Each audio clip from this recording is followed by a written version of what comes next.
Yellandu municipality అవిశ్వాసంలో high drama నెలకొంది. BRS మాజీ MLA హరిప్రియను గదిలో బంధించి బీఆర్ఎస్ కౌన్సిలర్ను ఎత్తుకెళ్లారు కాంగ్రెస్ నేతలు. తమ పార్టీ కౌన్సిలర్ను తీసుకెళ్లారు సిపిఐ నేతలు. అవిశ్వాసం వీగేందుకు కావలసిన కౌన్సిలర్ల సంఖ్య 17గా ఉంది. అయితే ఆర్డీఓ ముందు 15 మంది కౌన్సిలర్లు హాజరయ్యారు. మిగతా వారి కోసం సమయం కోరారు అసమ్మతి కౌన్సిలర్లు. పోలీసులపై మాజీ ఎమ్మెల్యే హరిప్రియ అసహనం వ్యక్తం చేశారు. హైకోర్టు ఆదేశాలున్నా కౌన్సిలర్లకు భద్రత ఎందుకు కల్పించలేదంటూ మండిపడ్డారు.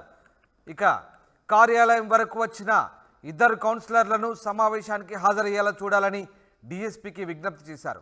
ఎంపీడీఓ కార్యాలయంపై కాంగ్రెస్ కార్యకర్తల దాడి చేశారు, అద్దాలు ధ్వంసం చేశారు. మొత్తం మీద హైడ్రామా కొనసాగింది. ఇల్లందు మున్సిపల్ అవిశ్వాస తీర్మానం సందర్భంగా ఎమ్మెల్యే హరిప్రియను గదిలో బంధించి ఇద్దరు కౌన్సిలర్లను అవిశ్వాస తీర్మానానికి హాజరు కాకుండా తీసుకెళ్లినట్టుగా తెలుస్తోంది. ఇక బీఆర్ఎస్ కౌన్సిలర్లను కాంగ్రెస్ నేతలు ఎత్తుకెళ్లినట్లుగా బీఆర్ఎస్ నేతలు ఆరోపిస్తున్నారు. మాజీ ఎమ్మెల్యే హరిప్రియను గదిలో బంధించారని ఆరోపిస్తున్నారు. తమ పార్టీ కౌన్సిలర్లను అటు సిపిఐ నేతలు కూడా తీసుకెళ్లారు. అవిశ్వాసం వీగేందుకు కావలసిన కౌన్సిలర్ల సంఖ్య కంటే ఇద్దరు తక్కువ ఉండడంతో ఆర్డీఓ ముందు మొత్తం 15 మంది కౌన్సిలర్లు మాత్రమే హాజరయ్యారు. మిగతా వారి కోసం అసమ్మతి కౌన్సిలర్లు సమయం కోరినప్పటికీ ఇవ్వలేదు. పోలీసులపై మాజీ ఎమ్మెల్యే హరిప్రియ అసహనం వ్యక్తం చేశారు. హైకోర్టు ఆదేశాలున్న కౌన్సిలర్లకు ఎందుకు భద్రత కల్పించలేదని ఆమె మండిపడ్డారు. కార్యాలయం వరకు వచ్చిన ఇద్దరు కౌన్సిలర్లను సమావేశానికి హాజరయ్యేలా చూడాలంటూ డీఎస్పీకి విజ్ఞప్తి చేశారు. అయితే ఇటు ఎంపీడీఓ కార్యాలయంపై కాంగ్రెస్ కార్యకర్తలు దాడి చేసి అద్దాలు పగలగొట్టడంతో హైడ్రామా నెలకొంది. మొత్తం మీద ఉద్రిక్త వాతావరణం అయితే నెలకొంది. ఉదయ్ లైవ్లో జాయిన్ అవుతున్నారు. ఉదయ్, ఇల్లందు మున్సిపల్ అవిశ్వాస తీర్మానం సందర్భంగా చోటు చేసుకున్న హైడ్రామాకు సంబంధించి తాజా అప్డేట్స్ ఏంటి? ఇప్పుడు ఎలాంటి పరిణామాలు చోటు చేసుకున్నాయి? ముఖ్యంగా ఇటు హైకోర్టు చెప్పిన నేపథ్యంలో ఎందుకు భద్రత కల్పించలేదంటూ ఎమ్మెల్యే మండిపడుతున్న పరిస్థితి. సో దీనికి సంబంధించి కాంగ్రెస్ వర్గాలు ఏమంటున్నాయి, అటు అవిశ్వాస తీర్మానాన్ని ఇచ్చినటువంటి కౌన్సిలర్లు ఏమంటున్నారు? టోటల్గా ఈ హైడ్రామాకు సంబంధించి ఇప్పుడున్న తాజా అప్డేట్ ఏంటి?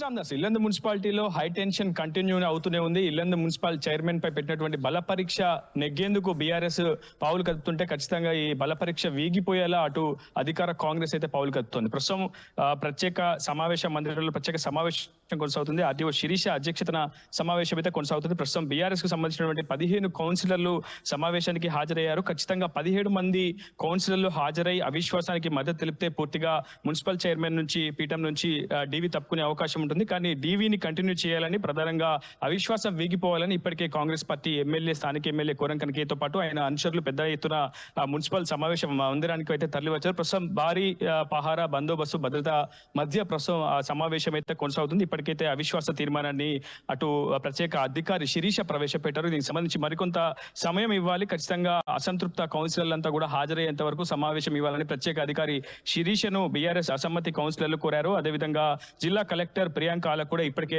జరిగినటువంటి పరిస్థితిని పూర్తిగా కూలంకుషంగా ఫోన్ ద్వారా తెలియజేశారు. ప్రస్తుతం మనం మున్సిపల్ కార్యాలయం వద్ద ఉన్నాం. గత కొద్దిసేపు క్రితం మాజీ ఎమ్మెల్యే, బీఆర్ఎస్ మాజీ ఎమ్మెల్యే హరిప్రియను గదిలో బంధించి బీఆర్ఎస్ కౌన్సిలర్ కుక్కు నాగేశ్వరరావును కాంగ్రెస్ పార్టీ వర్గీయులు అయితే ఎత్తుకెళ్లారు. ప్రస్తుతం మీకు ఆ విజువల్స్ కూడా చూపించే ప్రయత్నం చేస్తాను. ఇది ఎంపీడీఓ కార్యాలయం, మున్సిపాలిటీ ఆఫీస్ ఎదురుగానే ఎంపీడీఓ కార్యాలయం ఉంటుంది. ఒకసారిగా బీఆర్ఎస్ కౌన్సిలర్లు సమావేశ మందిరానికి వెళ్తున్న తరుణంలో ఎమ్మెల్యే హరిప్రియ, మాజీ ఎమ్మెల్యే హరిప్రియతో పాటు స్థానిక బీఆర్ఎస్ కౌన్సిలర్ కూడా ఉన్నారు. సో వాళ్ళిద్దరిని కూడా ఇదే ఎంపీడీఓ సమావేశ మందిరంలో బంధించి నేరుగా ఇక్కడి నుంచి ఎత్తుకెళ్లారు. ప్రస్తుతం ఇక్కడ భద్రత కంటిన్యూ అవుతూనే ఉంది. ఖచ్చితంగా ఇక్కడ స్థానిక డిఎస్పీ రమణమూర్తితో పాటు కొత్తగూడెం డిఎస్పీ రెహమాన్ కూడా ఇక్కడికి వచ్చారు. దాదాపు 3 సీఏలు, పలువురు ఎస్ఐలు కూడా పరిస్థితిని సమీక్షిస్తున్నారు. ప్రస్తుతం గత కొద్దిసేపు క్రితం మాజీ ఎమ్మెల్యే హరిప్రియను ఇదే గదిలో బంధించారు. ఇక్కడ స్థానిక బీఆర్ఎస్ కౌన్సిలర్ కుక్కు నాగేశ్వరరావును కాంగ్రెస్ పార్టీ వర్గీయులు ఎత్తుకెళ్లారు. మీకు ఆర్టీవీ స్క్రీన్ పై ఎక్స్క్లూజివ్ చూపించే ప్రయత్నం చేస్తాను. లోపల మాజీ ఎమ్మెల్యే హరిప్రియతో పాటు బీఆర్ఎస్ కౌన్సిలర్ కుక్కు నాగేశ్వరరావు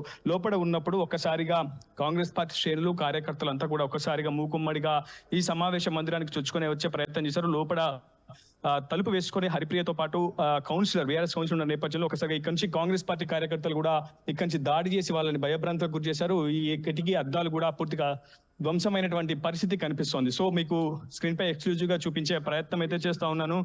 సో ఇది సిచ్యువేషన్ ఇక్కడైతే. ప్రస్తుతం మొత్తంగా దాదాపు 2 కౌన్సిలర్లు సమావేశానికి హాజరు కాని పరిస్థితి కనిపించింది. మొదటిగా బీఆర్ఎస్ కౌన్సిలర్ కుక్కు నాగేశ్వరరావును కాంగ్రెస్ పార్టీ శ్రేణులు ఎత్తుకెళ్తే, మరోవైపు సిపిఐ కౌన్సిలర్ రవీందర్ ను కూడా సమావేశ మందిరానికి హాజరవుతున్న నేపథ్యంలో ఒకసారిగా కాంగ్రెస్ పార్టీ కార్యకర్తలను ఎత్తుకెళ్లే ప్రయత్నం చేసిన నేపథ్యంలో అటు పోలీసులకు అటు ఇరు వర్గాలకు చాలా పెద్ద ఎత్తున తోపులాట వాగ్వాదం జరిగింది.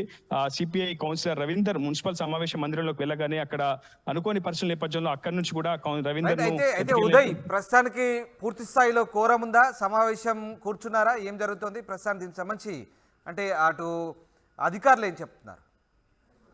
ప్రస్తుతం సమావేశం కొనసాగుతుంది. లోపలికి మీడియాకు అనుమతి లేదు. ఇప్పటివరకైతే బీఆర్ఎస్ అసమ్మతి కౌన్సిలర్లు 15 మంది హాజరైన మనకు సమాచారం అవుతుంది. ఖచ్చితంగా 17 మంది సభ్యులు హాజరయ్యాల్సి ఉంటుంది. ఎక్స్ అఫీషియో సభ్యుడు స్థానిక ఎమ్మెల్యే కోరం కనకయ్య కూడా అవిశ్వాస తీర్మానం వీగిపోయేలా మద్దతు ఇచ్చే అవకాశం ఉంటుంది. కాబట్టి పూర్తిగా ప్రస్తుతం కోరం కనకయ్య, ఎమ్మెల్యే కోరం కనకయ్య, మాజీ ఎమ్మెల్యే విప్ అధికారం ఉన్నటువంటి మాజీ ఎమ్మెల్యే హరిప్రియ కూడా లోపడే ఉన్నారు. ప్రస్తుతం పరిస్థితిని అంతా సమీక్షిస్తున్నారు. జిల్లా కలెక్టర్కు సమాచారం ఇచ్చారు.